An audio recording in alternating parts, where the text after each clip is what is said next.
आइए हम लोग अपनी आंखों को बंद करते हैं और अपने मन को तैयार करते हैं। पिता परमेश्वर, हम आपका धन्यवाद करते हैं, आपकी महिमा करते हैं। आज की सुंदर सुबह के लिए जिंदगी के हम आपका धन्यवाद करते हैं। न जाने कि तुमने आज इस सुबह को नहीं देखा। पिता परमेश्वर, हम धन्यवाद करते हैं कि हम आपकी महिमा के लिए आपकी दुआ करते हैं। धन्यवाद करते हैं पिता परमेश्वर, आप राजाओं के राजा, आप प्रभुओं के प्रभु,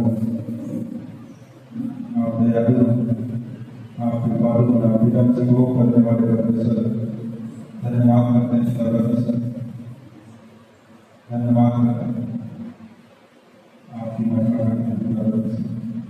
मेरे मन का स्वामी तूने मुझे माता के गर्भ में रचा है, इसलिए मैं तेरा धन्यवाद करता हूँ कि तूने मुझे भयानक और अद्भुत रीत से बताया पिता परमेश्वर। तेरे कार्य आश्चर्य है, मैं उसे बड़ी भागी जानता हूँ। प्रभु, मैं आपका धन्यवाद करता हूँ और आपकी महिमा करता हूँ। आपके लिए हरे असंभव कार्य संभव कर पिता परमेश्वर, असंभव को संभव करने वाले परमेश्वर ने धन्यवाद करते हैं, आपकी महिमा करते हैं, आपके चरणों में आते हैं, आपकी इस सभा को आपके चरणों में रखते हैं पिता परमेश्वर। धन्यवाद करते हैं जितने भी भाई बहन पिता आपके वचन को सुनने के लिए, आपकी महिमा करने के लिए पिता आपके भवन में उपस्थित हैं पिता। आप उनके हृदय में भी आत्मा से बातें करना पिता परमेश्वर। धन्यवाद करते हैं, आपकी महिमा करते हैं प्रभु। पिता परमेश्वर, तेरी सामर्थ्य से देखते हैं, लंगड़े चलते फिरते, थोड़ी सी किए जाते, मुझे दिलाए जाते, जो बोलते नहीं पिता परमेश्वर, आप आवाज देते हैं, मुंह पे बोलते हैं। धन्यवाद करते हैं प्रभु, संतान को संतान देने वाले परमेश्वर हैं। धन्यवाद करते हैं पिता, आपके कार्य आशीर्वाद हम धन्यवाद करते हैं। जब हम अपनी आशाओं को खो देते हैं पिता परमेश्वर, पिता आपकी तरफ से हमें मेरी आशा, मेरी सामर्थ्य मिलती है पिता परमेश्वर। हम धन्यवाद करते हैं, आपने हर समय अपनी पंखों की आग में छुपाते हैं पिता परमेश्वर। धन्यवाद करते हैं क्योंकि आपका वचन कहता है कि वह तुझे पहले की याद से महामारी से बचाए, वह तुझे अपनी पंखों की आग में गिरे और तू मुझे परों के नीचे सरल पाएगा। कभी हम धन्यवाद करते हैं कि तू हमें कभी न त्यागने वाला परमेश्वर है। धन्यवाद करते हैं, आपकी महिमा करते हैं पिता परमेश्वर। और हर विश्वासी भाई जीवन में पिता परमेश्वर कुछ न कुछ लिखते हैं पिता। आप उनके हृदय की आत्मा से बातें करना, जो बीमारी में पिता परमेश्वर आप उन्हें चंगाई देना पिता परमेश्वर। आपकी कौन में बड़ी गवाही के साथ उपस्थित पिता, उनके विश्वास को बढ़ाना पिता परमेश्वर। धन्यवाद करते हैं, हमें शक्ति और सामर्थ्य देना पिता परमेश्वर। सुसमाचार प्रचार करने पिता परमेश्वर, आपका राज्य बढ़े पिता परमेश्वर, आपकी महिमा हो पिता परमेश्वर। हम धन्यवाद करते हैं,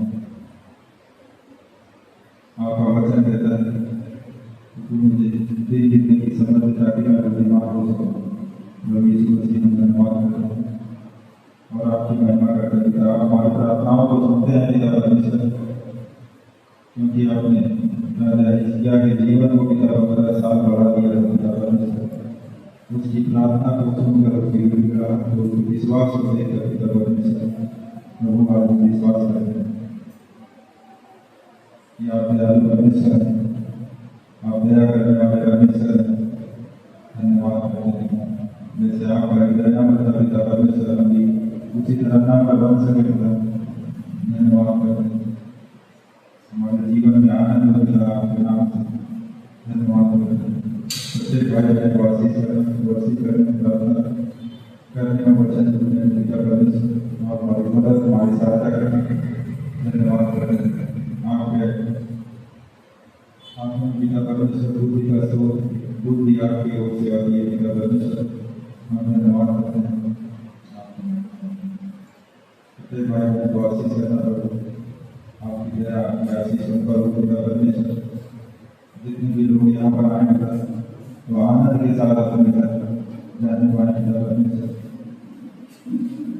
प्रवचन कर रहे थे, हमारे आने जाने में हमारी मदद, हमारे शरीर की और हमारे प्राणों की रक्षा सतत करता रहेगा।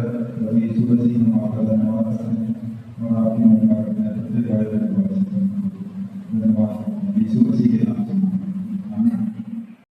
उसने छाया के लिए बादल फैलाया और रात को प्रकाश देने के लिए आग प्रकट की। परमेश्वर ध्यान देता है, संभालता है और हमें गर्मी से, अंधेरा से सुरक्षित रखता है। जैसे इजराइल के लोगों को जब मिस्र से छुड़ाया उनके जीवन में काम किया था, तो हम देख सकते आज अगर मन की अंधेरा दूर है तो आपकी शरीर पुष्ट रहेगा और परमेश्वर ही मन की अंधेरा को दूर कर सकता है। आइए प्रार्थना करते हैं। पवित्र, महान और सर्वशक्तिमान परमेश्वर, सच्चे दिल से, संपूर्ण हृदय से प्रभु तेरी आराधना करते, क्योंकि तू जीवित है, अनुग्रहकारी परमेश्वर, तू करुणामय परमेश्वर।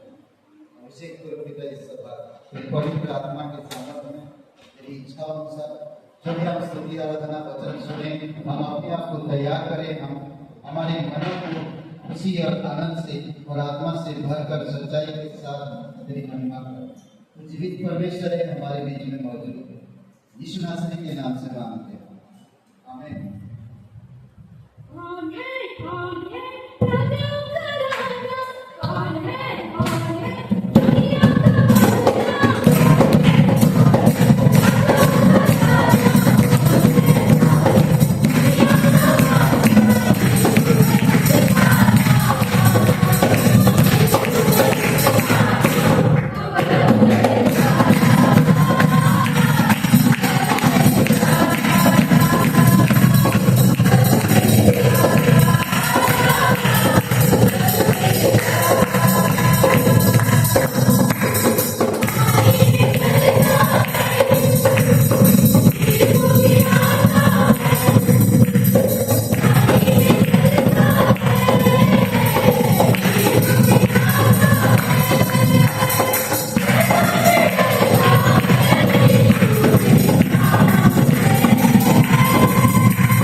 हर एक घुटना टिकेगा, हर एक जुबान खोल देगा और उसी नाम की महिमा करेगा। उसी नाम में उद्धार है, उसी नाम में मुक्ति, उसी नाम में शांति है, उसी नाम से हर एक बीमारी दूर होते, उसी नाम से दुष्ट आत्माएं कांपते, उसी नाम से अभी तूफान थाम जाता है। उसी नाम से आज हम आए। धन्यवाद है प्रभु तेरे नाम के। धन्यवाद है जी आपकी चंगाई, आपकी भलाई, आपकी अच्छाई के। धन्यवाद आपके अद्भुत विचार के। धन्यवाद उस पवित्र लहू के लिए जो आपने क्रूस पर बहाया। धन्यवाद देते हमारे पापों को क्षमा करने के लिए। आपका विचार, आपकी स्वभाव, आपकी गुण आज हमें प्रकट करो पिता, ताकि हम तेरी स्वभाव में, तेरे विचार में, तेरे गुणों में हम बल सके। धन्यवाद देते प्रभु, धन्यवाद देते तेरे पुनरुत्थान के। धन्यवाद देते तू आज जीवित है और हमारे बीच में मौजूद। धन्यवाद दिन प्रतिदिन तू हमें बल देता। धन्यवाद तू पवित्र आत्मा की सामर्थ हमें देता ताकि हम तेरी सामर्थ की बातों को समझ सके। धन्यवाद देते प्रभु, प्रत्येक हृदय आत्मा को अभिषेक करो तेरी अनुग्रह में, तेरी सच्चाई में, तेरी धार्मिकता में और तेरे वचन में। धन्यवाद देते प्रभु।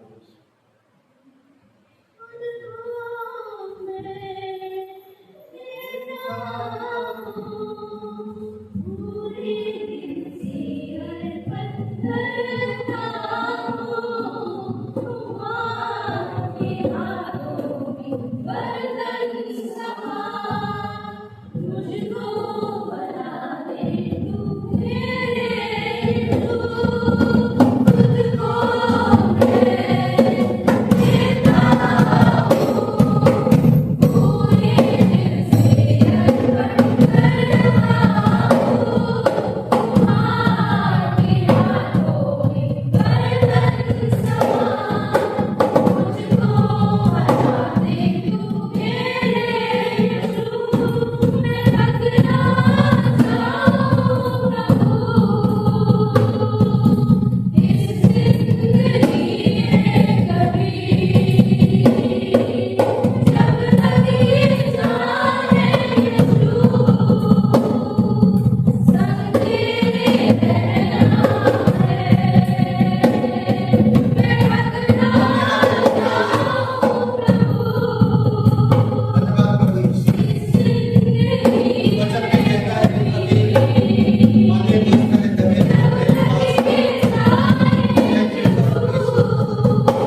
वो आपसे प्यार करता है, वो आपके लिए सब कुछ किया, हमें थकने नहीं देता, हमें निराशा होने नहीं देता, संभालता है। उसकी आत्मा हमारे अंदर बसता, वो हमें अगुवाई करता, जीवित कराकर भी परमेश्वर धन्यवाद। सारा आदर सारा गौरव हम तुझे देते हैं।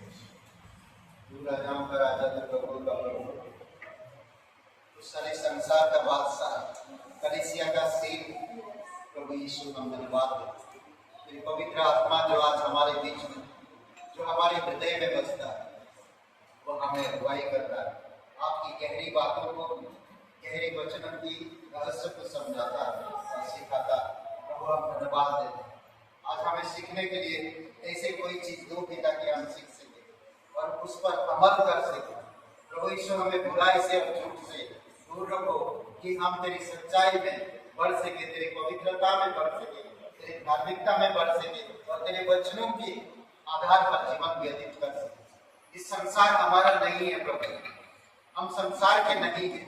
तू हमें चुना है, तू हमें अलग किया है, हमें उस संसार के लिए बनाया जहाँ पर दुख नहीं, जहाँ पर प्रश्न नहीं, जहाँ पर खून नहीं, जहाँ पर दर्द नहीं, जहाँ पर आंसू नहीं। प्रभु यीशु हम विश्वास करते हैं, धन्यवाद देते हैं। अभिषेक करो प्रत्येक हृदय आत्मा के लिए, तेरी इच्छा अनुसार, तेरी पवित्र आत्मा के अनुसार बातें करो हमारे दिलों से। धन्यवाद देते हैं, धन्यवाद देते।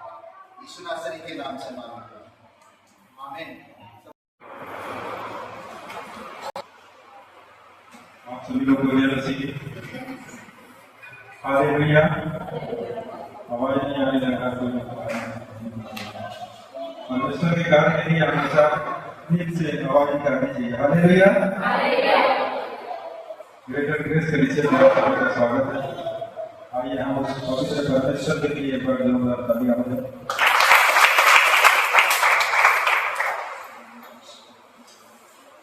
हमारे बीच में कोई पहली बार यहाँ पर एक वचन पढ़ेंगे हम लोग, यूहन्ना अध्याय 6 का 48 वचन है, जीवन की रोटी मैं हूँ। परमेश्वर का वचन कहता है जीवन की रोटी मैं हूँ। हमें कहीं जाने की जरूरत नहीं है। जब हम परमेश्वर के पास आते हैं तो सारी दुनिया में वहाँ मिल जाती है। जैसा आप सभी लोग जानते हैं कि रविवार को सभा लगती है, तो थोड़ा समय से अगर और पहले आएंगे 11 बजे आते 10:30 तक कोशिश करिए आने की, क्योंकि रविवार का समय होता है तो लोग सोचते हैं कि आज रविवार थोड़ा भी बजे सो लें, कोई दिन सोने की जरूरत नहीं है, हमें परमेश्वर के लिए जागना है। तो इसलिए हमें परमेश्वर की स्तुति आराधना होती है, अंतिम सबसे पहले उसकी आराधना करना हमें जरूरी है, क्योंकि उससे हमारा हृदय तैयार होता है, हमारा मन जो भटका रहता है वो मन निकाल होता है और परमेश्वर के करीब आते हैं। इसलिए हमें इसकी महिमा के लिए, उसकी आराधना के लिए वर्षिप में सम्मिलित होना बहुत जरूरी है। इसलिए आप सभी लोग थोड़ा समय से पहले आए कि स्तुति आराधना कर सकें। जैसा आप सभी लोग जानते हैं कि सोमवार और मंगलवार 2 दिन क्लास हो रहा है, और प्रार्थना जागृति ये मॉर्निंग में होता है क्लास सुबह के समय 10:30 बजे, और दूसरा क्लास इस समय चल रहा है बुनियादी मसीही सच्चाइयाँ, इसका भाग 2 है, भाग 1 खत्म हो चुका है, और तीसरा है सिद्धांतों का सर्वेक्षण भाग 1। तो ये सब क्लास सोमवार और मंगलवार 2 दिन चलते हैं, तो आप सभी लोग समय निकाल कर क्लास में सम्मिलित हो सकते हैं। और बुधवार को 6:30 बजे सभा रखी है चर्च ऑफिस। जो लोग एड्रेस नहीं जानते, स्क्रीन पे एड्रेस दिखाई जा रहा होगा, आप लोग एड्रेस नोट कर सकते हैं। गुरुवार को उपवास प्रार्थना सैलन भाई और बच्चन जी की घर पर होती है, तो आप सभी लोग ज़्यादा से ज़्यादा संख्या में उपस्थित होने की कष्ट करें, क्योंकि परमेश्वर का कार्य के लिए हम लोग को पीछे नहीं होना चाहिए। परिस्थितियाँ होती हैं, कभी हम लोग के पास कहीं व्यस्त हो जाता है, कार्य नहीं मिलता, अलग चीज़ें, लेकिन ये कभी कभी होता है। अक्सर हमें परमेश्वर के कार्यों के लिए समय निकालना चाहिए, क्योंकि जब हम लोग संगत करते हैं तो हम परमेश्वर के राज्य में आगे बढ़ते हैं। तो जब हम संगत से दूर होते हैं, फिर हम अगर वचन सुनने के लिए भी आते हैं तो शैतान हमें वचन सुनने नहीं देता, आलस आती है, वचन सुनेंगे तो नहीं जाएगी। ये सारी चीजें हैं, जब हम संगत में बने रहते तो हमारा शरीर एकदम तरोताजा होता है, फुर्तीला होता है, शरीर में आलस नहीं रहती है। और शुक्रवार को भूपेंद्र जी के घर पे इनका घर बिजनौर में है, और वहाँ भी डॉक्टर जी जाते हैं प्रे के लिए, जो पूरी लोग आना चाहते हैं वहाँ पे आ सकते हैं। शनिवार को नरसिंहपुर और बाकागांव सभा लगती है, तो वहाँ की सभा के लिए भी प्रार्थना करें कि ज़्यादा से ज़्यादा लोग परमेश्वर के नाम को जाने, उसकी महिमा हो। आज के 27 परिवार है माया जी, उनके परिवार के लिए प्रार्थना करें कि परमेश्वर में प्रेम, शांति और बुद्धि और आत्मिकता में बढ़ाए। साप्ताहिक की सभी है पास्टर पीटर अकबर सांताक्रूज से। प्रार्थना करें आप सभी लोग कि परमेश्वर पवित्र आत्मा और उसकी इच्छा के अनुसार इन्हें अगुवाई करें, कलीसिया बड़े और बड़े शिष्य बने। जुलाई को जन्मदिन है यांसिका का, उनके लिए प्रार्थना करें कि परमेश्वर में दीर्घायु से प्रेस करें और स्वस्थ रखें।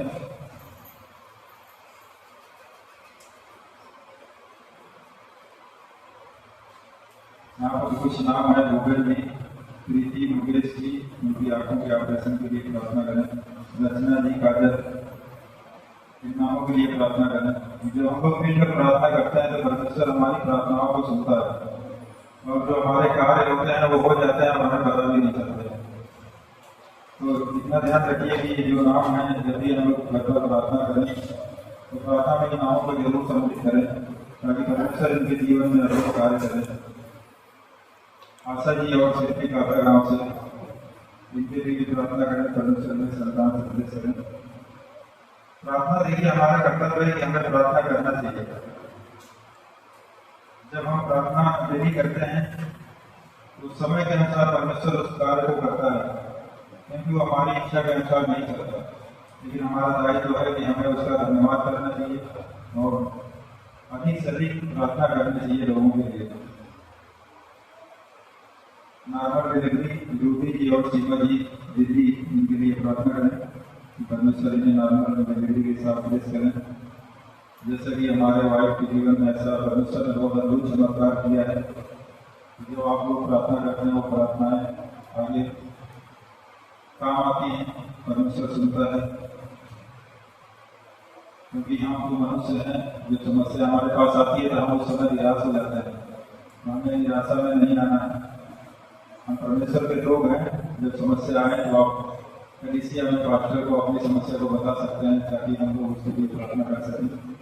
आज के लिए इतना ही। धन्यवाद।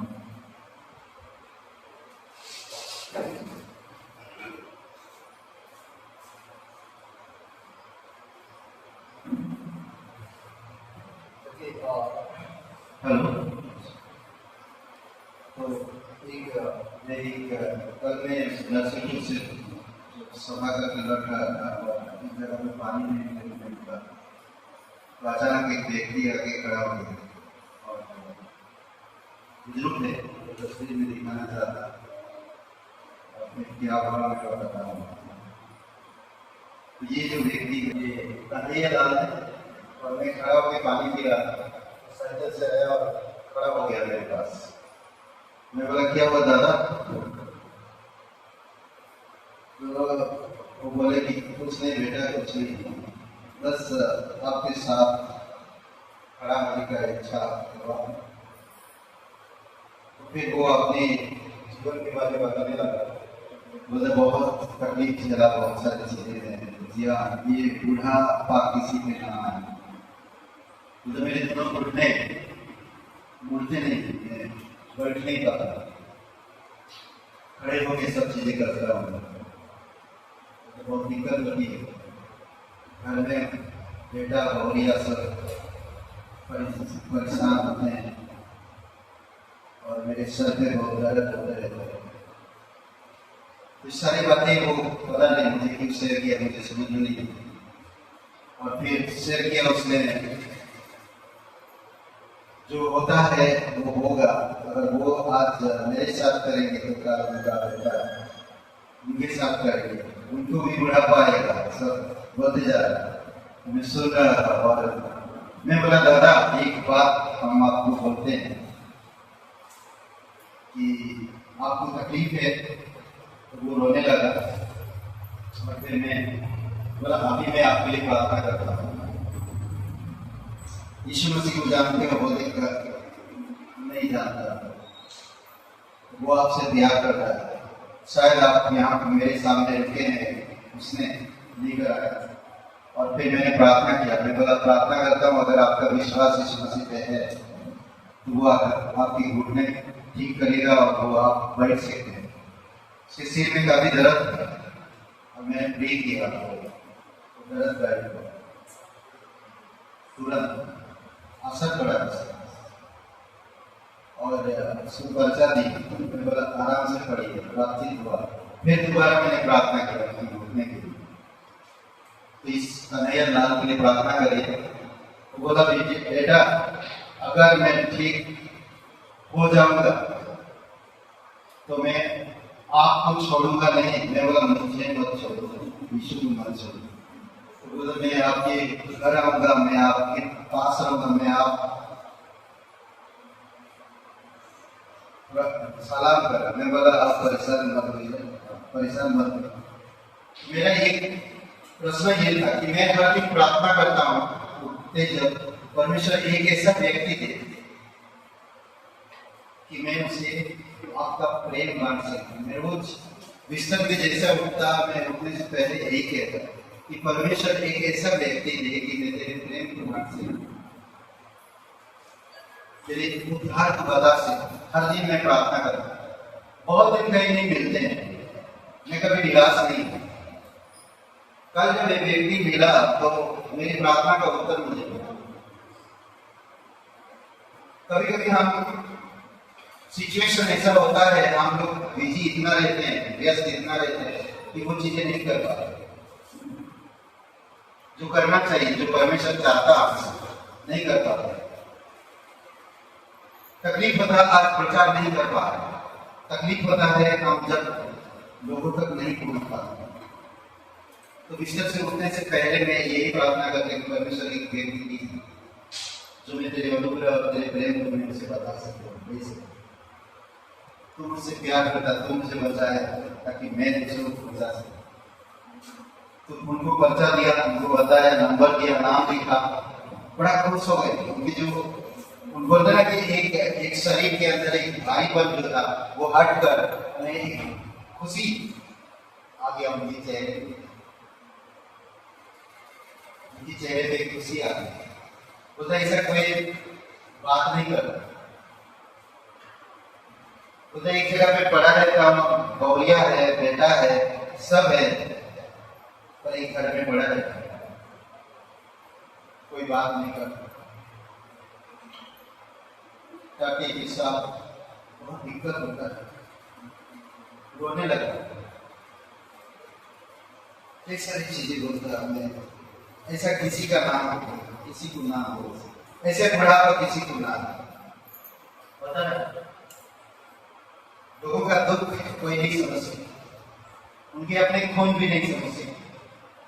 उनका जो दुख है, उनकी जो तकलीफ है, इनके लिए प्रार्थना करिए कि उनका पेट मिले, ठीक है, और वो बैठ सके, बैठ के सब कुछ कर सके अच्छा से, ठीक है। और परमेश्वर करेगा, देखिए परमेश्वर उसको लेकर आया और काफी कम से कम 1-1.5 घंटा तक बातें की। वो रोता गया, रोता गया, क्या बता रोड में हम लोग बातें कर, सर पे प्रार्थना कर, हाथ रख के प्रार्थना कर।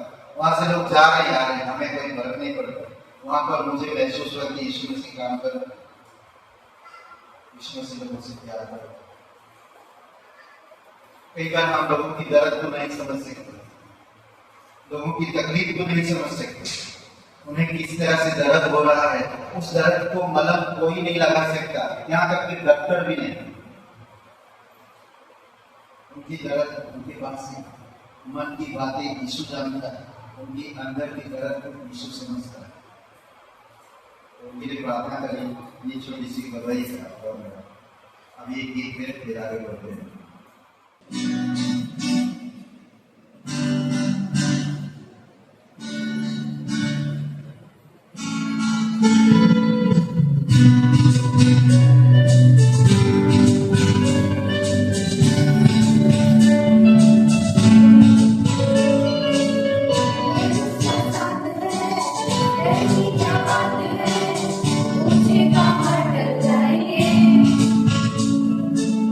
People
अध्याय 6 और वचन 17 से लेकर 19 तक पढ़ेंगे। तो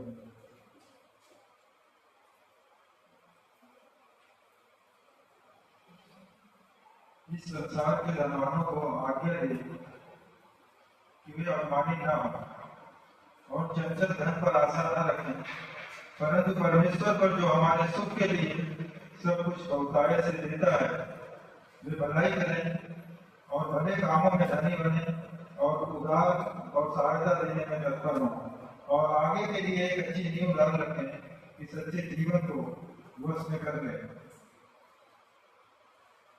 परमेश्वर का वचन यहाँ पर कहता है कि चंचल धन पर घमंड न करें, जो बड़े लोग होते हैं, क्योंकि धन एक ऐसी चीज है, धन पे घमंड नहीं करना चाहिए। धन किसी के वश का नहीं है, लेकिन जब हम परमेश्वर के राज्य के लिए कुछ करते हैं, त्यागपूर्वक, विश्वास के साथ और प्रेम से, तो परमेश्वर हमें आशीष देता है। हमें उन धनवान घमंडी लोगों के समान नहीं बनना है, क्योंकि हमें परमेश्वर में धनवान होना है। राजा सुलेमान, उसने परमेश्वर से जो बुद्धि और समझ मांगा था, लेकिन परमेश्वर ने उसे सब कुछ दिया, क्योंकि उसके मन में कोई लालच नहीं था। उसको चाहता तो कुछ भी मांग सकता था, परमेश्वर ने उसे कुछ, लेकिन उसने जो बुद्धि मांगी, परमेश्वर उसके हृदय को देखा, उसके मन को देखा और उसे सब कुछ दिया। तो हमें अपने धन पर घमंड नहीं करना चाहिए, क्योंकि सब कुछ हमें परमेश्वर देता है। परमेश्वर का वचन कहता है हमें भले कामों में धनी बनना चाहिए, उसके राज्य में हमें उदारता पूर्वक देना चाहिए।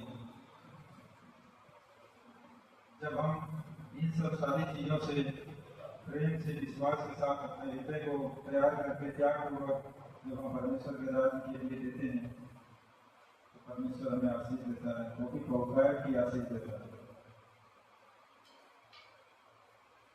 तो हमें परमेश्वर के राज्य के लिए जो कुछ देते हैं, दान और दशवांश, दान और दशवांश दो चीजें होती हैं। दान की कोई सीमा नहीं है, दशवांश हमारा जो मूल पूंजी होती है उसका दशवांश होता है। दोनों दो चीजें हैं, इन चीजों को हमें ध्यान में रखना चाहिए। तो आइए हम भेंट के लिए प्रार्थना करते हैं। अपनी भेंटों को अपने हाथों में लीजिए और अपने मन को तैयार करिए, क्योंकि परमेश्वर मन को जांचने वाला है। हमारे पास नहीं है तो हम उसकी महिमा कर सकते हैं धन्यवाद के साथ, क्योंकि वो जानता है हमें दूसरे से उधार लेने की जरूरत नहीं है, क्योंकि उधार लिया हुआ धन परमेश्वर के ग्रहण योग्य नहीं होता है। तो अपने मन को तैयार करें।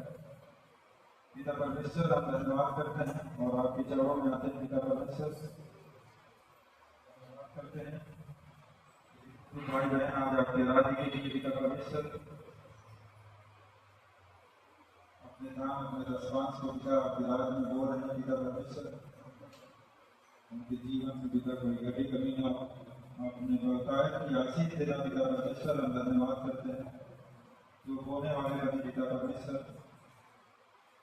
धन्यवाद करते हैं उनके जीवन में कोई घटी कमी ना हो, क्योंकि परमेश्वर का वचन कहता है कि भेंट मनुष्य का बात होती और उन्हें बड़े लोगों के सम्मुख पहुंचाती है। प्रभु यीशु मसीह, हम आपका धन्यवाद करते हैं जो कुछ हम आपके राज्य के लिए देते हैं। पिता परमेश्वर, हम उससे कभी संतुष्ट ना हो पिता परमेश्वर, बल्कि उससे अधिक देने की इच्छा रखें। पिता परमेश्वर, हम धन्यवाद करते हैं और आपकी महिमा करते हैं। प्रत्येक भाई बहन को आशीष करना, उनके मन, उनके हृदय को खोलना पिता परमेश्वर, और उनके जीवन में बहुतायत की आशीष देना। पिता परमेश्वर, धन्यवाद करते हैं यीशु मसीह के नाम से मांगते हैं, आमीन।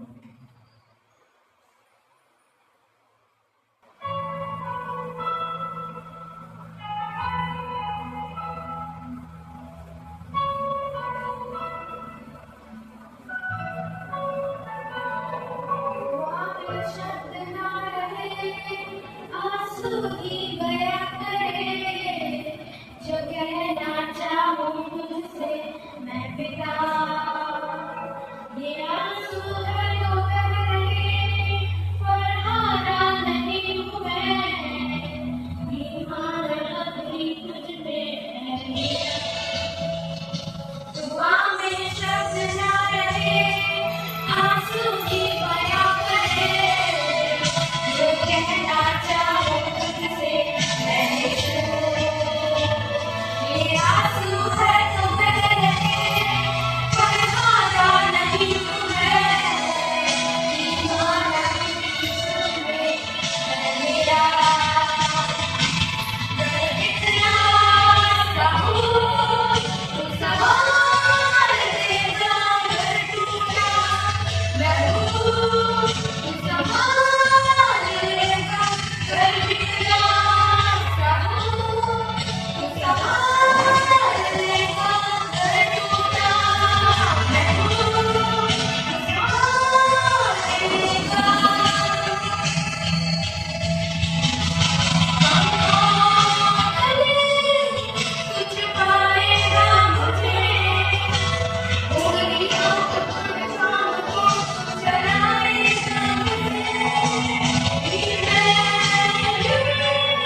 छाए हुए स्थान में बैठा रहे, वह सर्वशक्तिमान की छाया में ठिकाना पाएगा।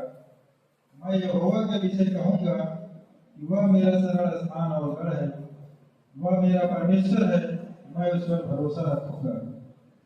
वह तुझे बहरिए के जाल से और महामारी से बचाएगा, वह तुझे अपने पंखों की आड़ में ले लेगा और तू उसके परों के नीचे सरल पाएगा। उसकी सच्चाई तेरे लिए ढाल और चिलम ठहरेगी। तू न रात के भय से डरेगा और न उस तीर से जो दिन को उड़ता है, न उस मरी से जो अंधेरे में कटती है, और न उस महारोग से जो दिन दुपहरी में उजाड़ता है। तेरे निकट 1000 और तेरी दाहिनी ओर 10,000 गिरेंगे, परंतु वह तेरे पास ना आएगा। परंतु अपनी आंखों से दृष्टि करेगा और दुष्टों के अंत को देखेगा। हे यहोवा, तू मेरा सरल स्थान ठहरा है। तूने जो अपना प्रधान को अपना धाम मान लिया है, इसलिए कोई विपत्ति तुझ पर ना पड़ेगी, ना कोई दुख तेरे डेरे के निकट आएगा, क्योंकि वह अपने दूतों को तेरे निमित्त आज्ञा देगा कि जहां कहीं तू जाए वे तेरी रक्षा करेंगे। वे तुझको हाथों हाथ उठा लेंगे, ऐसा ना हो कि तेरे पांव में पत्थर से ठेस लगे। तू सिंह और नाग को कुचलेगा, तू जवान सिंह और अजगर को लताड़ेगा। उसने जो मुझसे स्नेह किया है, इसलिए मैं उसको छुड़ाऊंगा। मैं उसको ऊंचे स्थान पर रखूंगा, क्योंकि उसने मेरे नाम को जान लिया है। जब वह मुझको पुकारे, तब मैं उसकी सुनूंगा। संकट में मैं उसके संग रहूंगा, मैं उसको बचाकर उसकी महिमा बढ़ाऊंगा। मैं उसको दीर्घायु से तृप्त करूंगा और अपने किए हुए उद्धार का दर्शन दिखाऊंगा। पिता परमेश्वर, हम धन्यवाद करते हैं इस वचन के द्वारा। पिता परमेश्वर, आप प्रत्येक भाई बहन को आशीष करना और वचन को समझने में हमें बुद्धि और समझ देना कि हम इस वचन को सही रूप से समझ सके। पिता, हम धन्यवाद करते हैं आपकी यीशु मसीह से नाम से।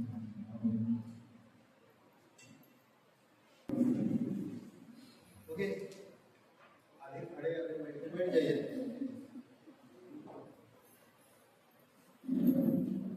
कभी कभी हम लोग कैसे हैं आप? हाँ हाँ, अच्छे हैं। ये लगता नहीं। कैसे हैं आप लोग? ठीक, समझ रहा। आप लोग कैसे हैं? ओके, आपका शीर्षक यहीं पर है जो आप ले सकते हैं। ओके, और पिछले सप्ताह का कौन सा शीर्षक था? पढ़िए मत, बताइए। मसीह में एक ताली बजाइए यार। बाकी सब पलट रहे हैं, बाकी सब पलट रहे हैं, मगर ये बंदा बता दिए मसीह में। धन्यवाद इसके लिए। बर्थडे में मुझे भी याद नहीं, मुझे याद था, मजाक कर रहा हूं। ओके, मसीह के पंखों तले चंगाई आज हम लोग देखेंगे। ओके, जो क्लास कर रहे हैं ना, बाइबल की बुनियादी मसीह सच्चाई है। अद्भुत क्लास, अद्भुत क्लास। आप आइए और क्लास अटेंड करिए। समय को मत देखिए। देखिए 1 घंटा यूं निकल जाता है, कलीसिया यूं निकल जाता है। 1 घंटा अगर देते हैं आप परमेश्वर को, तो वो आपकी सूटकेस में जमा रहेगा।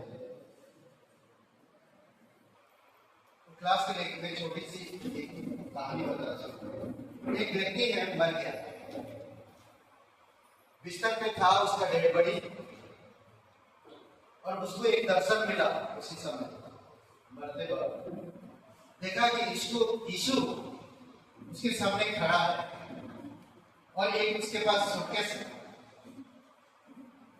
हाथ में। बोलता यीशु, ओके ठीक है, भाई उसका सूटकेस क्या है? यीशु आया मुझे लेने के लिए, आवाज सुन रहा। यीशु ने उसे कहा कि मैं तुम्हें लेने आया, चलो।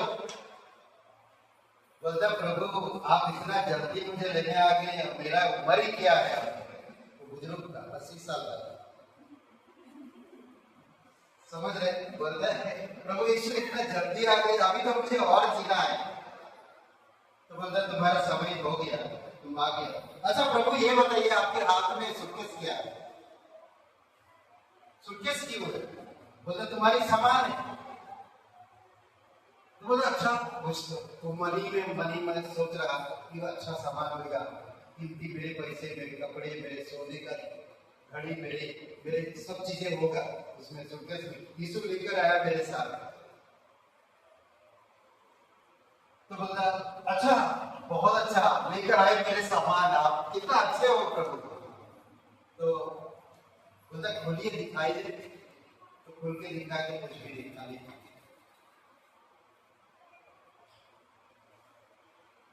तो उसने सवाल किया प्रभु ये खाली तो है, कुछ भी नहीं है। बोलता तू 80 साल जिया, कुछ कमाया ही नहीं, तो करेगा कैसे? बोलता प्रभु मैंने अपने बच्चों का शादी कराया, मैंने समाज का देखभाल किया, मैं समाज में एक अच्छा व्यक्ति था, धर्म के काम किए, भूखों को खिलाया, कई सारे ऐसे अनेक काम किए, मेरे परिवार को मैं अच्छी तरह से देखभाल किया। तो बोलता वो तेरा काम था, मेरा नहीं था, वो तेरे पास दफन हो गया, तेरे साथ खत्म हो गया। तूने यहाँ के लिए कुछ नहीं कमाया, वो चीजें जो तूने कमाया था वो यहाँ नहीं आ सकती, इसीलिए सूटकेस खाली था, इसीलिए सूटकेस खाली। तो मुझे जाना, पर मेरे वचन के अनुसार चलाना। तू कभी अपनी सोच को त्यागा नहीं, तू कभी अपने विचार को छोड़ा नहीं, तू कभी परंपरा को हटाया नहीं, तू कभी ऐसे चीजों को अलग नहीं किया। तू समाज में अच्छा बनना चाह, प्रतिष्ठित होना चाह, नाम कमाना चाह, फिर हमारे वचन को दूर रख।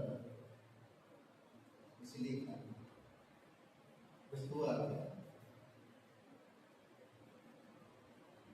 मैं आज भी आप लोगों को इंकरेज करता हूँ, यीशु के पास एक सूटकेस होता है, खाली ना खड़ा है। 1 घंटा अगर आप बाइबल स्कूल के लिए आते हैं, 1 घंटा हो सकता है आपको जाने में दिक्कत हो सकता है आप बिजी हो रहे हैं, पर 2 दिन 1 घंटे अगर देते हैं परमेश्वर, आपका सूटकेस भरा जाएगा। परमेश्वर के लिए कमाइए, स्वर्ग के लिए कमाइए, धरती के लिए नहीं। नाशवान चीजों के लिए परेशान मत हुइए, अविनाशी चीजों के लिए परेशान हुइए। नाशवान चीजों के लिए मत लड़ाई करिए, नाशवान चीजों के लिए दुखी मत होइए, नाशवान चीजों के लिए परेशान मत होइए, नाशवान चीजों के लिए किसी के साथ अनबन मत रखिए। आत्मिक चीजों की कोशिश करें, स्वर्ग में जो चीजें आपको मिलेगा उन चीजों की खोज करें। समझ रहे हैं? उन चीजों की खोज करिए।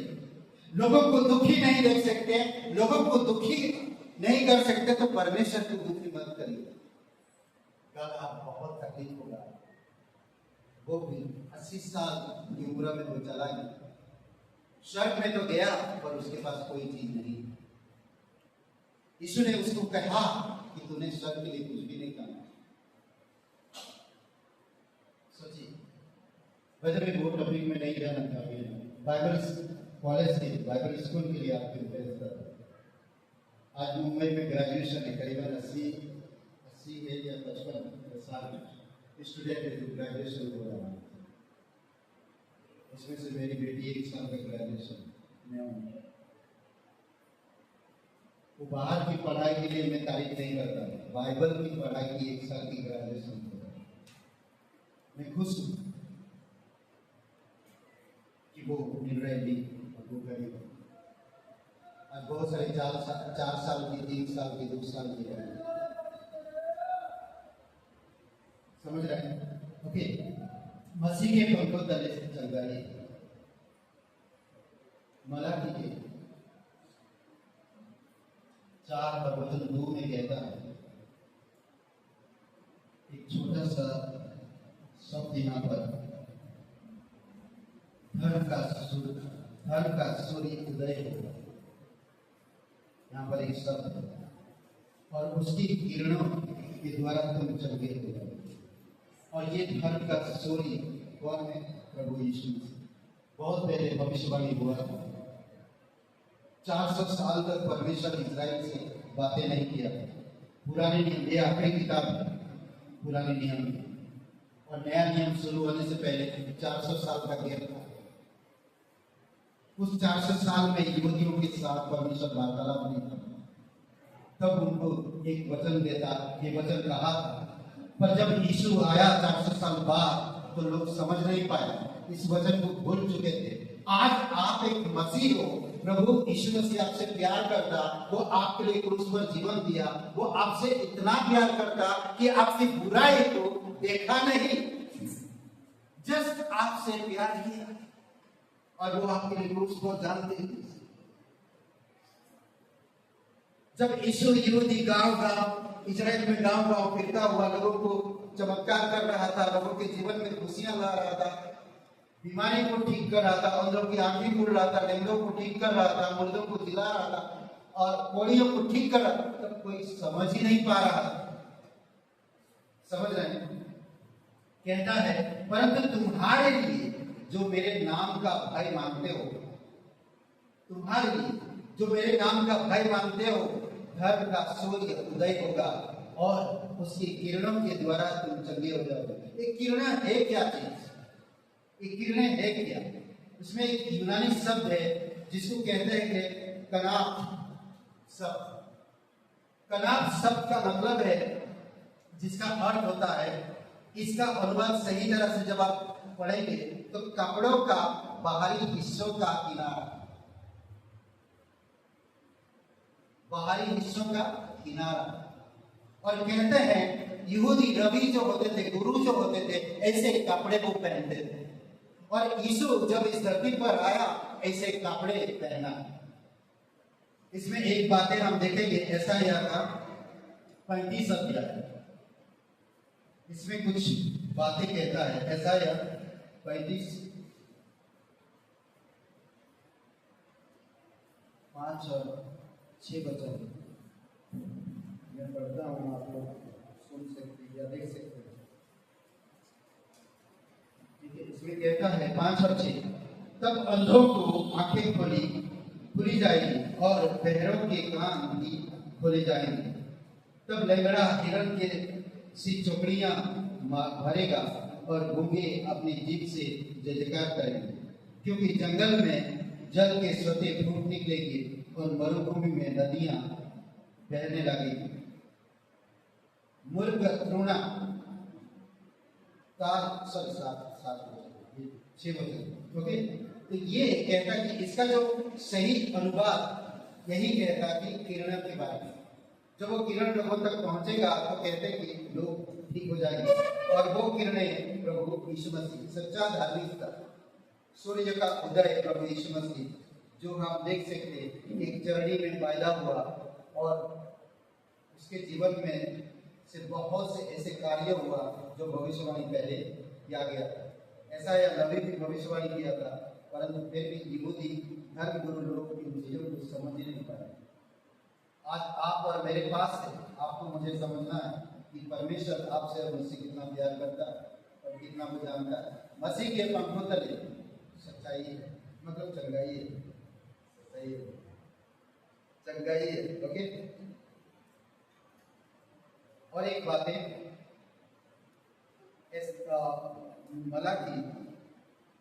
मलाकी का जो 4वां अध्याय वचन 2 जो हम लोग पढ़ रहे हैं, इसमें इस प्रकार अनुवाद किया गया है, धार्मिकता का सूर्य उसके वस्त्र के बाहरी हिस्सा में बता।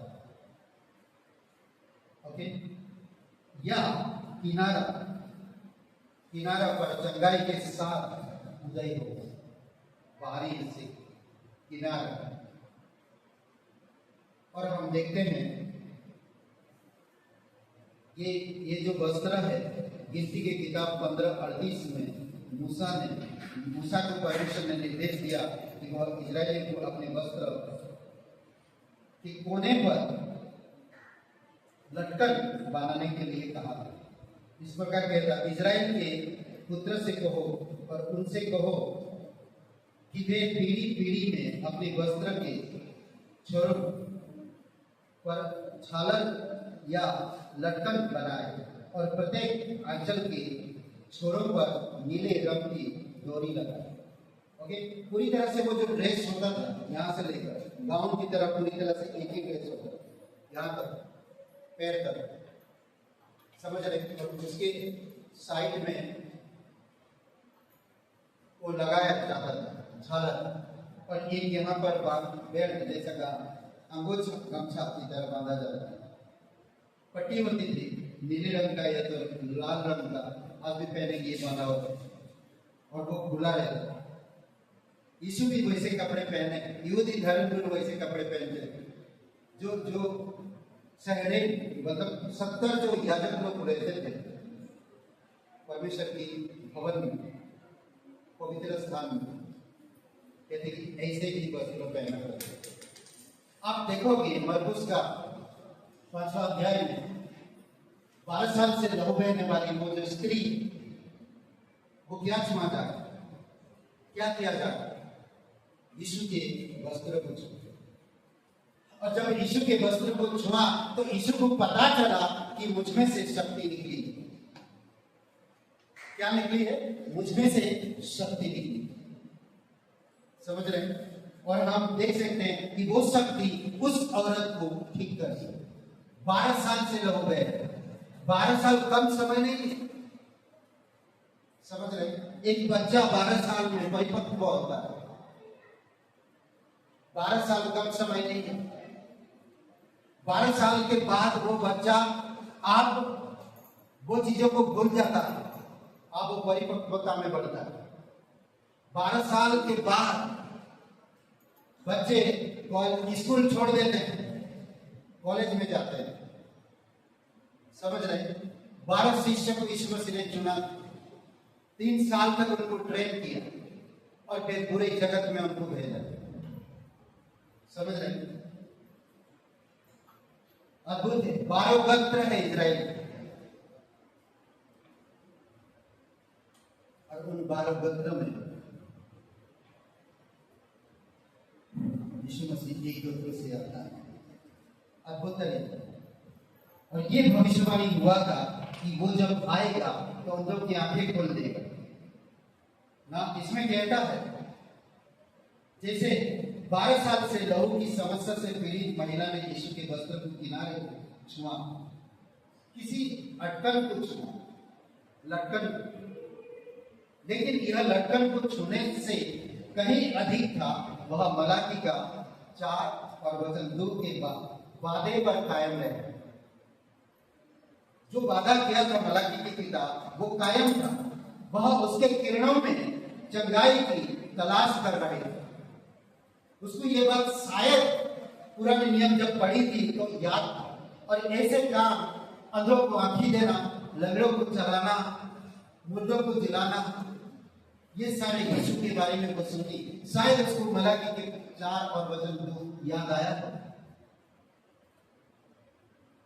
तो उसने जाके धर्म की किरण उदय हो, और वो धर्म की किरण प्रभु यीशु मसीह, और उसकी जाके किनारे को छुआ तो वो ठीक हो गई। जब उसने उसके वस्त्र के आंचल को छुआ तो यीशु की शक्ति ने उसे ठीक कर दिया। समझ रहे हैं? उसे पूर्ण रूप से ठीक कर दिया। मरकुस का 5वां अध्याय और वचन 30 में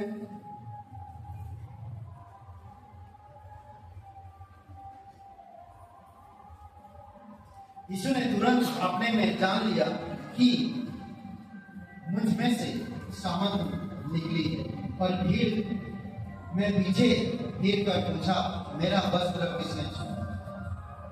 और वो ठीक हो गया। सोचिए थोड़ी सी, यह अद्भुत परमेश्वर जो कार्य करता है यीशु मसीह के नाम से। ओके, हम लोग चलते वचन संख्या 91 उसके पंखों के नीचे शरण ले। ओके, 4 वचन में कहता है इस तरह से 91:4, वह तुझे अपने पंखों में आड़ में लेगा और तू उसके पंखों के नीचे शरण ले, उसकी सच्चाई और ढाल,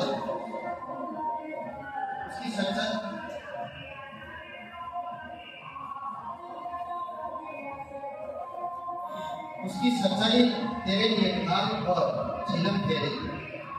अद्भुत है ना, यहाँ पर एक बात कहता वही शब्द इस्तेमाल किया जाता कनाब शब्द, यानी कि प्रभु यीशु मसीह के परमेश्वर के पंखों के नीचे रहना। कनाब शब्द पंखों के पास आना, पंखों का शरण है। समझ रहे, यहाँ पर वही शब्द इस्तेमाल किया जो शब्द झालर में इस्तेमाल किया, उसकी झालर को छूना यानी कि आंचल को छूना, उसी बात का जिक्र करता है। और इसमें कहता है एक बार कि उसकी करुणा की वाचा, उसकी करुणा की वाचा जो होता है परमेश्वर के जो निवास स्थान परम पवित्र स्थान में करुणा की वाचा थी। और उस करुणा के संदूक में दो करोड़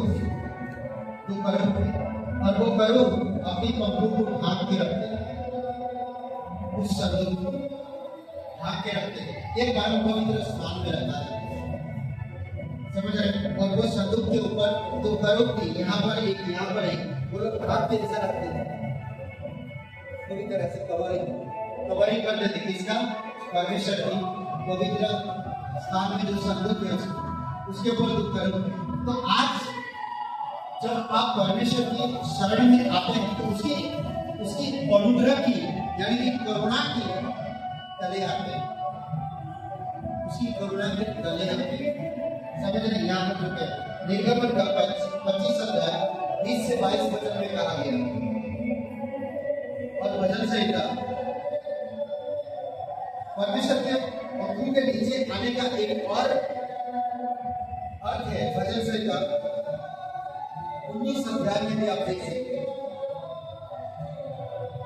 और यह प्रभु को हमारा शरणस्थान भी बताया है, गढ़ और भरोसा बांधने के लिए ही है।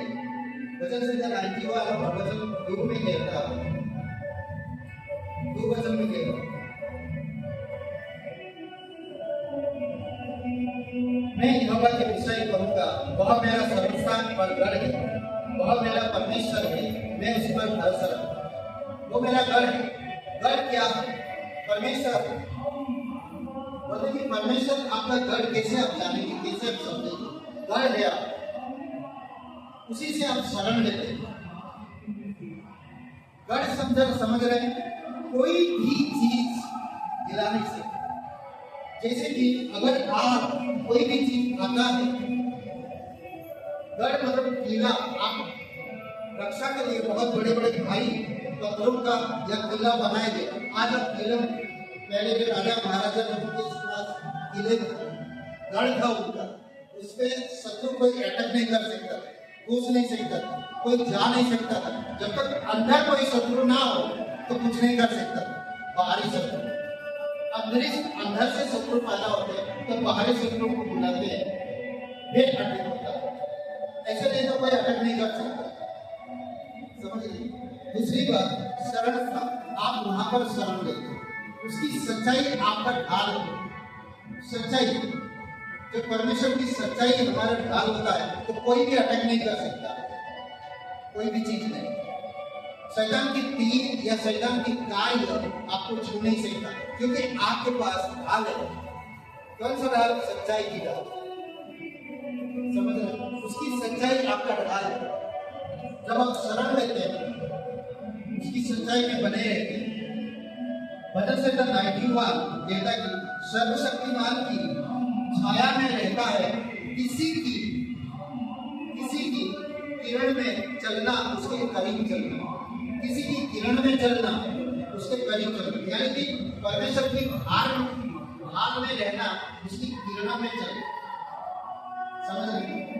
वचन संहिता 91, जो लोग उसके पंखों के नीचे रहते हैं उनके लिए परमेश्वर के बहुत सारे वादे, बहुत से वादे जो परमेश्वर से सच में प्यार करते हैं, जब परमेश्वर की सच में पंक्तियां तले, जो परमेश्वर की सच में उसकी उसकी उसकी शरण स्थान में, उसकी गढ़ में, उसकी छाया में, वो लोग परमेश्वर बहुत से वादे करते हैं। देखते भजन संहिता वचन 3 में हमारे शत्रु और बीमारों से मुक्ति का वादा करता है। हमारी शत्रु और बीमारी से वादा करता है। वचन संहिता 91:5-10 में बीमारी से रक्षा और मुक्ति के वादे को बढ़ावा देता है। समझ रहे हैं? 91 वचन संहिता 5-10 में बीमारी से रक्षा और मुक्ति के वादे को बढ़ावा देता है। और भजन संहिता 11-13 में हमारे दुश्मन शैतान और उसके हमलों से मुक्ति दिलाने के वादे का जिक्र करता है।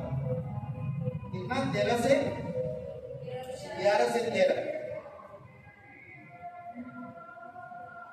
13 में हमारे दुश्मन यानी कि शैतान और उसके हमलों से मुक्ति दिलाने के वादे का जिक्र करता है। फिर भजन संहिता 14-16 में सारांश में कहता है कि परमेश्वर हर उस व्यक्ति के लिए क्या करेगा जो उससे प्रेम करता है। हर एक उन व्यक्ति के लिए जो उससे प्यार करते हैं क्या करे? वह मुसीबत के दिनों में उनकी प्रार्थना का जवाब देने, वो इस प्रकार कहता है, जो उससे प्यार करते हैं वह मुसीबत के दिनों में उनकी प्रार्थना का जवाब देने, उन्हें छुटकारा दिलाने, उनका सामना करने, सम्मान करने और उन्हें लंबी उम्र से संतुष्ट करने का वादा करता है। समझ रहे? ये सारी चीजें हैं जो परमेश्वर आपको इस भजन संहिता 91 में वादा करता है। अद्भुत है ये परमेश्वर, वो जीवित है। कई बार आप और मैं हमारी सोच और हमारे विचार में बने रहते हैं। इसी कारण से हम परमेश्वर की अद्भुत कार्य को समझ नहीं पाते। परमेश्वर ने आपको चुना है, परमेश्वर आपको सेलेक्ट किया है। सेलेक्ट मतलब चुन के अलग किया है। आज आप अगर परमेश्वर से प्यार करते हैं तो परमेश्वर आपसे प्यार करता है। आज अगर उसकी छाया में हो या शरण स्थान में हो, उसकी गढ़ में हो, तो परमेश्वर हमेशा आपकी रक्षा करेगा।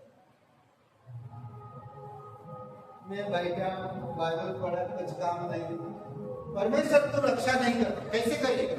परमेश्वर का महान आज्ञा, परमेश्वर का प्रेम, परमेश्वर की प्रतिज्ञाओं के बारे में मैं क्या सोचता हूँ? परमेश्वर मेरे जीवन में क्या उद्देश्य रखा?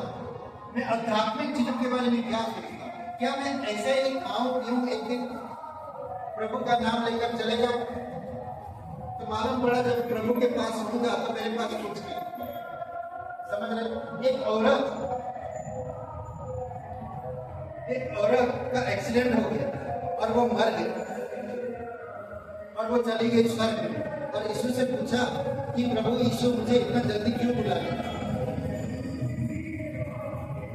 तो यीशु ने कहा कि मैं तुम्हें पहचान नहीं पाया। क्यों पहचान नहीं पाया जानते? क्यों पहचान नहीं पाया जानते? रविवार का दिन भी वो मेकअप करने गई थी, और जो ब्यूटी पार्लर था उस ब्यूटी पार्लर उस पर है और इस पर कार पार्किंग करके उस पर जा रहे थे। जाकर मेकअप करके वो वापस आ रहे थे और उसका एक्सीडेंट हो गया, जगह पे खत्म हो गया। वो सड़क पहुंच गई। सोचिए, थोड़ी समय है।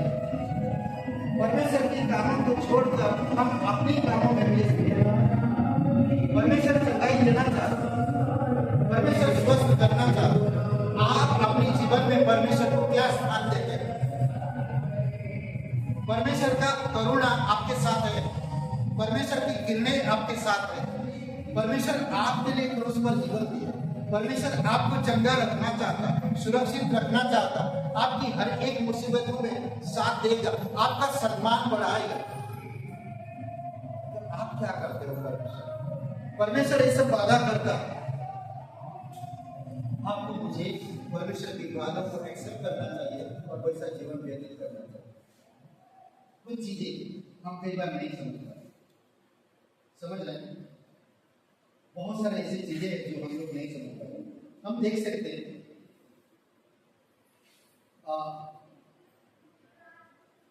जो परमेश्वर की किरणों में चलते हैं, कहता परमेश्वर की उनके साथ वो रहेगा, उनके साथ वो रहेगा। एक बार सभी परमेश्वर के साथ नजदीकी संबंध से चलते हैं और उसके पंखों के तले बने रहने की जरूरत हम सभी को। उसके साथ एक अच्छा रिश्ता हमें बनाना चाहिए, समझ रहे हैं? उसके साथ हमें एक अच्छा रिश्ता बनाना चाहिए, ये जरूरी है, ये समझने की जरूरी है। और दूसरी बात है कि उसकी पंखों तले, उसकी शरण में रहे।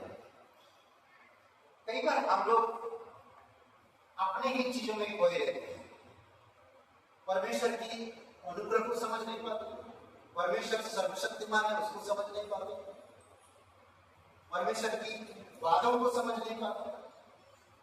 तो छोटी छोटी बातों में हम लोग गिरते हैं, इसी वजह से हम चंगे नहीं हो पाते, चंगे नहीं हो पाते। जानते हैं रूथ का जीवन के बारे में, रूथ के बारे में सोचिए, थोड़ी समय के लिए सोचिए। जवानी में उसकी पति मर जाता, यानी कि मर जाता। जवानी में जस्ट शादी हुआ, 1 साल 1.5 साल में कोई संतान नहीं, पति मर गया। ऐसे औरत के बारे में क्या सोचेंगे, क्या कह सकते हैं? उसकी सास ने बोला, रूथ की सास ने बोला कि तू भाई चली जा अपनी मायके या दूसरा शादी करके तू घर बसा, अपना जीवन व्यतीत कर। उसको भी तकलीफ है, उसको भी परेशानी है, उसकी सास को, क्योंकि उसका भी पति मर गया, उसकी दोनों बच्चे मर गए। वो परमेश्वर की शरण में नहीं थी, वो परमेश्वर की शरण छोड़कर दूसरी जगह रहती है, क्योंकि जहां पर परमेश्वर रहता है वहां पर अकाल पड़ा और उस जगह को छोड़ के वो दूसरी जगह चली गई। सोचिए, कई बार आप और मैं, भले ही परमेश्वर में दुख है, कष्ट है, परेशानी है, बीमारी है, मगर परमेश्वर की क्या बोलते हैं, पंख की तरह ही रहो, छोड़ो मत।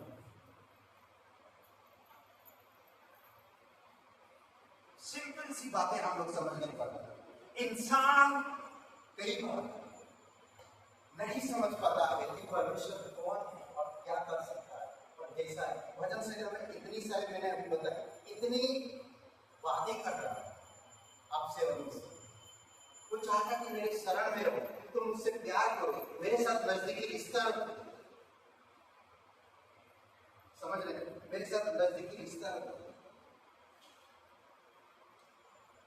इसमें कहता कि दूसरा अध्याय, रूथ का दूसरा अध्याय वचन 12 में, रूथ ने परमेश्वर के पंखों के नीचे वैसे ही शरण मांगी जैसे कि वचन से 91 में वचन का बता रहा, वचन लिखने वाला बता रहा। वचन लिखने वाला जब लिख रहा है ये सारी चीजों को जिक्र कर रहा, सोचिए उसके बारे में, यानी कि वो भी कोई सारी तकलीफ से गुजर रहा। वो हो सकता बीमारी, कई सालों तक उसके पास बीमार हो। पास्टर राम को मैंने देखा, उसकी उनकी बीमारी, मगर फिर भी परमेश्वर की शरण में थी, परमेश्वर के अनुग्रह में थी और परमेश्वर की पंख के नीचे।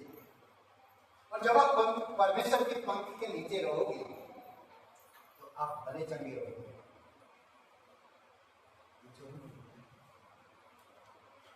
समझ रहे हैं? रूथ चुनाव की, भले मेरा पति मर गया, मेरी सास कह रहा जा तू अपनी फिर से जीवन बसा, तेरा जीवन ही क्या है, अब तू जवान है, जा तू अपना जीवन व्यतीत कर। रूथ ने निर्णय, तेरा दुख मेरा दुख, तेरा घर मेरा घर, तेरा परमेश्वर मेरा परमेश्वर। उसने परमेश्वर के पंख तले रहने का निर्णय लिया। भले कुछ भी हो, तेरा परमेश्वर मेरा परमेश्वर। उसने चुना कि परमेश्वर, समझ रहे हैं? और रूथ का हम जीवन को देखते हैं, कि अगर वचन 12 पढ़ते हैं तो कहता है, बोआज ने रूत से कहा, यहोवा तेरी करनी का फल दे, और इज़राइल का परमेश्वर यहोवा जिसके पंख के तले तू शरण लेने आई है, तुझे पूरा बदला। अद्भुत है ना? अब क्या रूत का दुख बदली क्या नहीं बदला? रूत का शादी हुई क्या ना? परमेश्वर उसके जीवन को संभाला। क्यों? क्योंकि रूत एक विधवा थी, जवानी में अपने पति को खोई। उसके दुख की तरह आपका दुख कुछ भी नहीं, उसके दुख से आपका दुख कुछ भी नहीं है। उसने परमेश्वर के पंख तले शरण ली, और परमेश्वर ने उसको एक ऐसा पति लेकर आया जो कहते हैं कि उसी के गोत्र से दाऊद राजा है, और रूत दाऊद का परदादी बन गया, और दाऊद के वंश से यीशु आने वाला।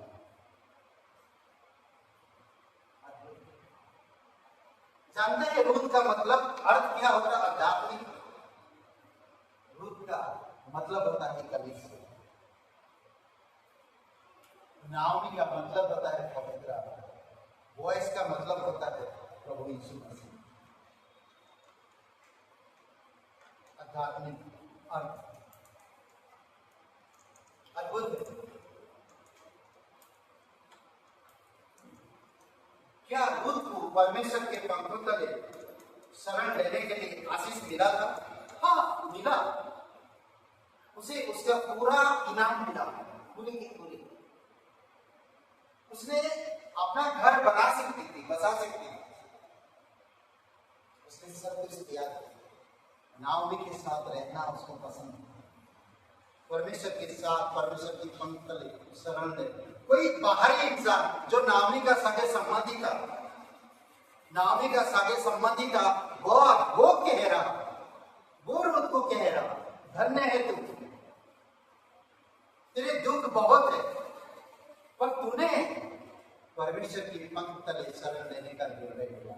परमेश्वर तेरे करने की फल तुझे दे। अद्भुत है। और परमेश्वर दिया, परमेश्वर ने दिया। 12 साल से रो बहने वाली, सोचिए 12 साल से क्या चीज नहीं खोई किसी, सब कुछ खो दी। 12 साल से एक कुंड के पास, 38 साल से एक कुंड के पास इंसान पड़ा हुआ है। 38 वर्ष बीमार रहा, और इस आशा में पड़ा है कि वो पानी मिलेगा जब मैं एक दिन कूद जाऊंगा और मैं ठीक हो जाऊंगा और मैं अपने घर जाऊंगा। यही आशा में वो जी रहा। 38 वर्ष तक वो बीमारी रहा। 38 वर्ष, सोचिए, थोड़ी समय के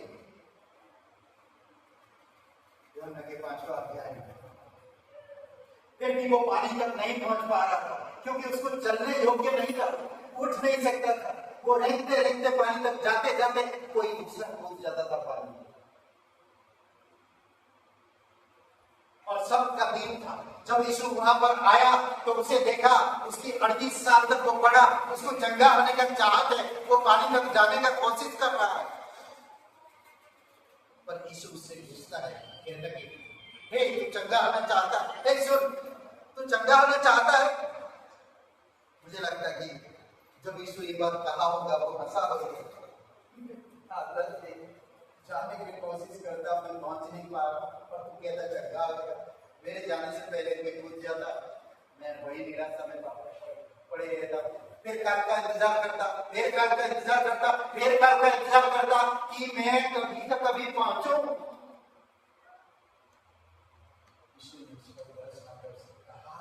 अपना बिस्तरा उठा, उठ, अपना बिस्तरा उठा कर जा।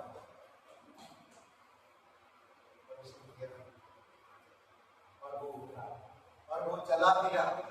जब शास्त्री फरीसी धर्म गुरु लोग उसे देखा, सबका दिन था तो उस दिन कोई काम नहीं करता, तो वो लोगों ने देखा तो उसे क्या कहा कि हे क्या कर रहे हो तुम, हमारी परंपरा तुम तोड़ रहे हो, आज तुम्हें बिस्तर उठाने कौन बोला? मैं नहीं जानता उसे। वो जानता नहीं फिर भी उसकी आज्ञा मान रहा। वो जानता नहीं, वो जानता यहूदियों का परंपरा को, फिर भी उसने बिस्तर उठाया।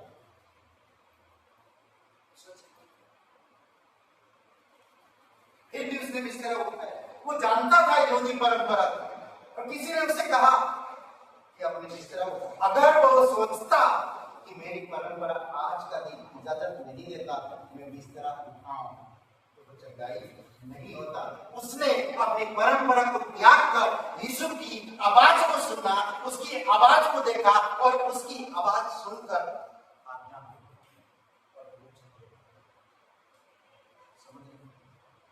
हर गुरु लोग जब पूछा किसने तुम्हें कहा, मुझे नहीं पता किसने, मैं नहीं जानता उसे। वो यीशु को जानता तक नहीं था, फिर भी इसकी आज्ञा नहीं चल रहा। चलो मेरी आवाज इतना है कि माइक की आवाज समझ में नहीं आता कौन सा आवाज है। हेलो हेलो, मैं भारी लग रहा है।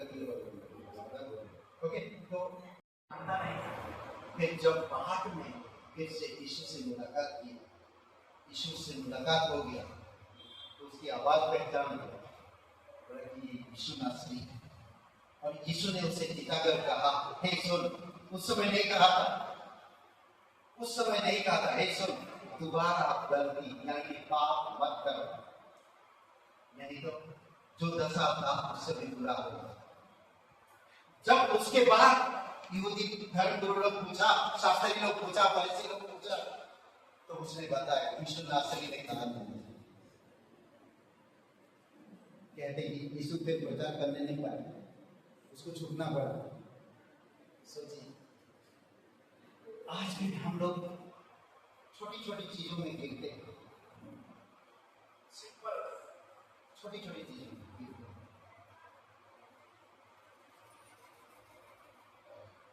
और हम लोग ठीक नहीं हो पाते। परमेश्वर के प्रेम को ग्रहण नहीं कर पाते, परमेश्वर को महत्व नहीं दे पाते। हम अपनी समाज की रीति रिवाज की, अपनी सगे संबंधियों को, ये सब चीजों में हम लोग खोए रहते, पड़े रहते, समझ पड़े रहते। 12 साल से रहो बहने भाई वो, और 12 साल से सोचिए, 12 साल से सारे पैसा धन संपत्ति सब चले, जमीन भी बड़े बड़े डॉक्टर दिखा चुके, ऐसा कोई भी नहीं था जो किसी ने कहा और ना किया। जैसा जो कहा वो करी, सब कुछ करी। आप उसके पास कोई हिम्मत नहीं, आप उसके पास कोई धन नहीं, आप उसके पास कोई रुपया नहीं इलाज के, आप वो तो बस मर ही जाना पड़ेगा। जितने भी कुछ धन संपत्ति लगाई, सब कुछ खर्च करने के बावजूद भी वो ठीक नहीं हो पाई, बल्कि उसकी बुरी हालत और भी हो गई। उसने ठानी कि मैं पीछे से जाऊं और यीशु के आंचल को स्पर्श करूं, पीछे से जाकर यीशु के आंचल को छूं। मुझे शायद लोग पसंद नहीं करते, मैं इतना दिन से बीमार है, मैं शायद लोगों के लिए अशुभ हूं, कई सारी बातें, कई सारे माइंड में उसके हो रहा, मैं सामने पहुंच नहीं पाऊंगा, मैं सामने आऊंगा नहीं, भीड़ भी काफी है, मैं धक्का नहीं मारूं, मैं चलने की ताकत नहीं, मैं पीछे से धीरे से जाकर यीशु के आंचल को स्पर्श करूं। और मुझे यकीन है कि मैं ठीक हो जाऊंगी।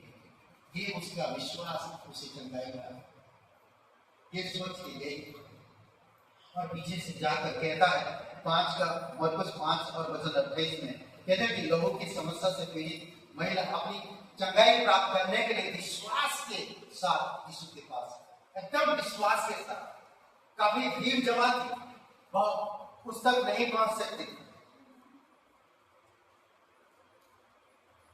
वह यीशु के पीछे पहुंची।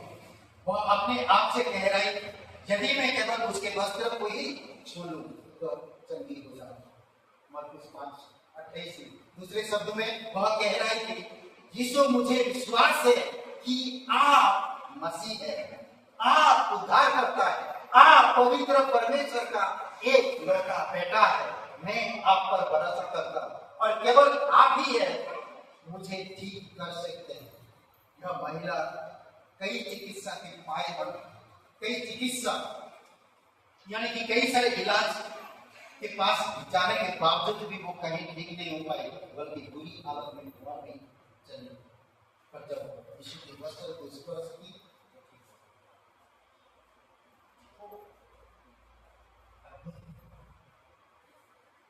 फिर कहता है वह भीड़ के बीच से चली, विश्वास से उसे छुआ और चंगाई पा।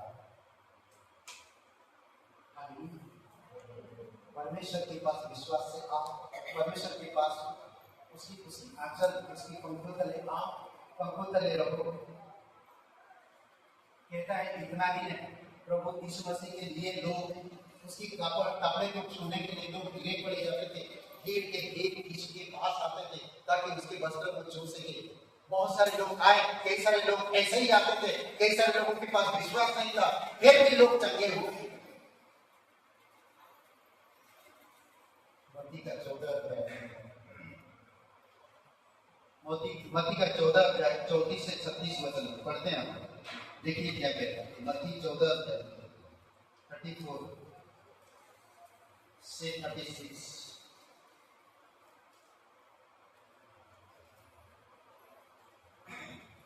वे पहाड़ उतर कर गणेश रथ में पहुंचे। वहां के लोगों ने उसे पहचान लिया और आसपास के सारे देश समाचार भेजा और सब बीमारों को उसके पास लाए और उससे विनती करने लगे कि वह उन्हें अपने वस्त्र के आंचल ही को छूने दे, और जितने ने उसे छुआ वे चंगे हुए। जितने लोगों ने उसे छुआ, हर कोई शरण, आसपास के लोग सब कोई यीशु के शरण में रहे और वो सब कोई चंगे हो गए। अद्भुत है, ये परमेश्वर है जो अद्भुत काम करता है।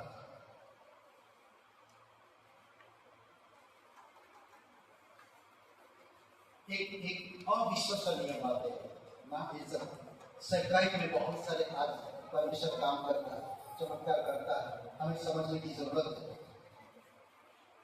और सरकारी में बहुत सारे आज देखेंगे जो बहुत आश्चर्य की बात जान पड़ता है लोगों के जीवन के द्वारा।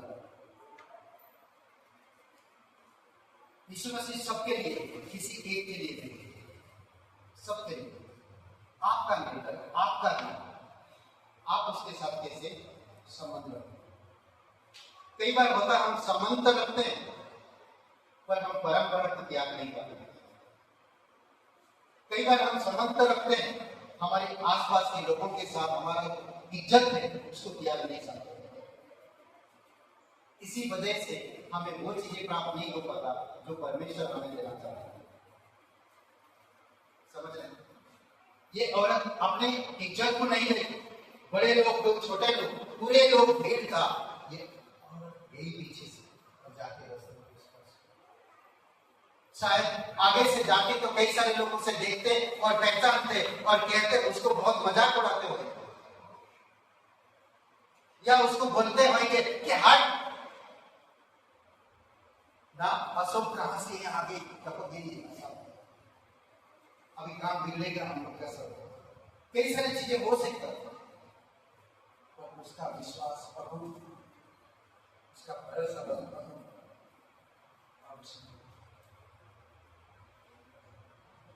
यीशु सबके लिए वह पापियों, निराश और गरीबों के पास आया। आप क्या करते हैं, कितना कमाते हैं, क्या खाते हैं, कहाँ रहते हैं, उससे कोई फर्क नहीं पड़ता। उन लोगों के लिए आया था जो अपनी दुर्बलताओं के साथ उन्हें छूना चाहते हैं।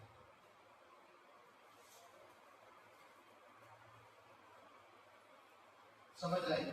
हर एक लोगों के पास कोई ना कोई दुर्बलता, कोई ना कोई कमजोरी है, कोई ना कोई परेशानी है, और जो इंसान यीशु के पास आता अपनी बोझ लेकर, यीशु उनके बोझ को हल्का करता। विश्वास से आप सीखो उससे। कई बार हम बताएं कि जब हम सीखते हैं तो कलेश में वो कार्यशील होता है। हमें परमेश्वर के सिद्धांतों को सीखना चाहिए। परमेश्वर के साथ हमारा रिश्ते को कैसा बनाए रखे उसको सीखना चाहिए। कैसे हम परमेश्वर के पवित्र वचनों के रहस्य को समझ सके। पवित्र आत्मा हमें बसता है और पवित्र आत्मा आपके विरोध में काम नहीं करता है।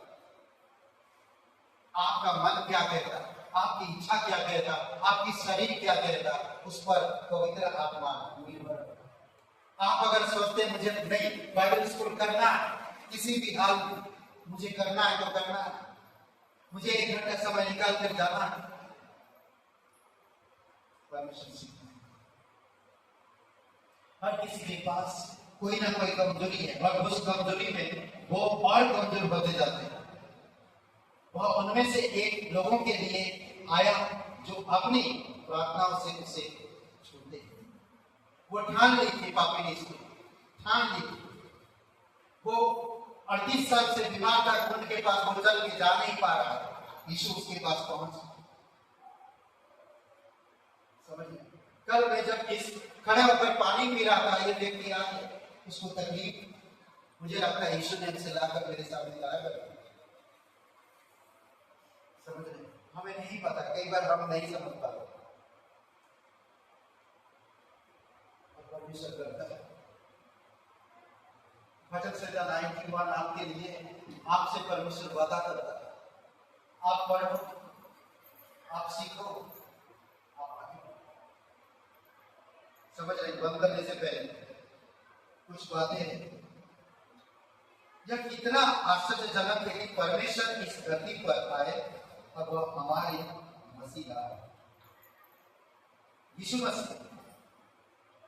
प्रभु की आत्मा ने उसका अभिषेक किया, वह हमारे जीवन को बदल देता है, हमें नई शक्ति देता है, हमें चंगा करता है, हमें अपने साथ ले चलता है। हालेलुया।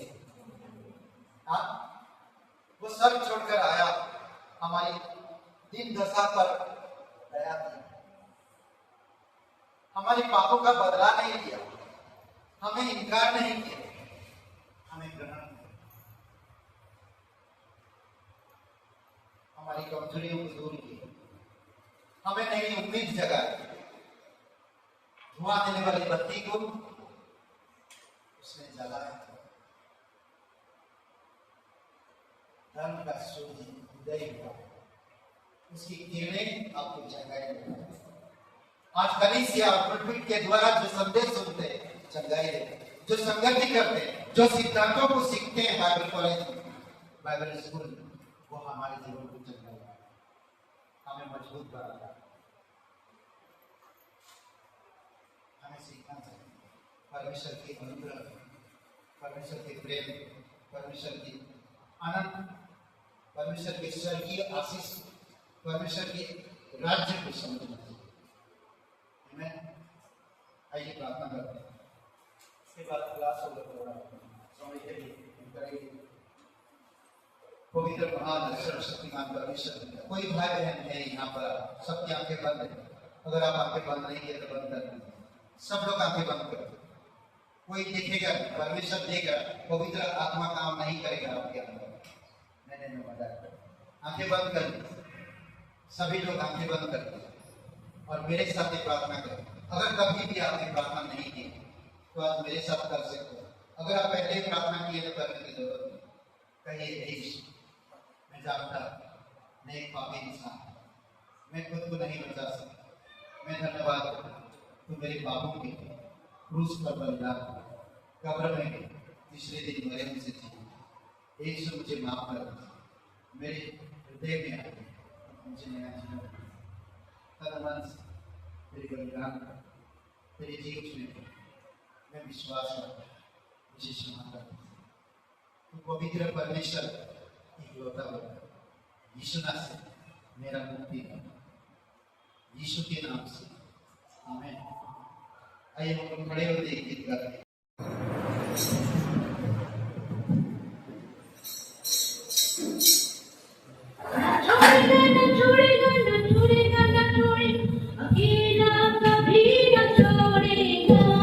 छोड़ेगा,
पंखों के नीचे, पंखों के तले शरण दे दे। सच्चाई तेरे ढाल उनका बनेगा, गढ़ तेरा शरण स्थान है।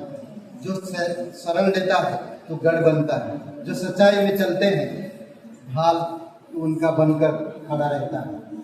जो तेरे पंखों तले आते हैं और एक मुसीबतों से बचते हैं प्रभु यीशु। प्रत्येक लोगों को अगुवाई करो पिता, तेरी दया और कृपा बनाई रखो, घटी कमी को दूर करो, कामकाज में बरकत दो प्रभु यीशु, और सुरक्षित रखो। आध्यात्मिकता में बढ़ने में लोग निर्णय ले सके, लोग डरे नहीं प्रभु यीशु, क्योंकि तेरे लोगों की अंदर भय की आत्मा नहीं, बल्कि संयम, प्रेम और सामर्थ की आत्मा आपने रखा। प्रभु प्रत्येक लोगों को अगुवाई करो। धन्यवाद है, कोई कमजोर है प्रभु यीशु तेरे नाम से ये सारी कमजोरी दूर है। तेरे पास आए, तेरे आंचल को छुए, तेरे पंखों के तले शरण दे तुझसे और आप उनका करने वाला परमेश्वर। धन्यवाद देते प्रभु यीशु, तेरी सच्चाई में, तेरी अच्छाई में, तेरे वचनों के सिद्धांतों में, तेरी संगति में, शिक्षा में बढ़ने में लोगों को मदद करो। अभिषेक करो कानों को, हृदय को, उनके परिवारों में शांति, प्रेम बनाए रखो। धन्यवाद। प्रार्थना हमारे उद्धार करता सर्वशक्तिमान प्रभु यीशु मसीह के नाम से मांगते हैं, आमीन। सबको आशीष मिले। बहुत बहुत धन्यवाद।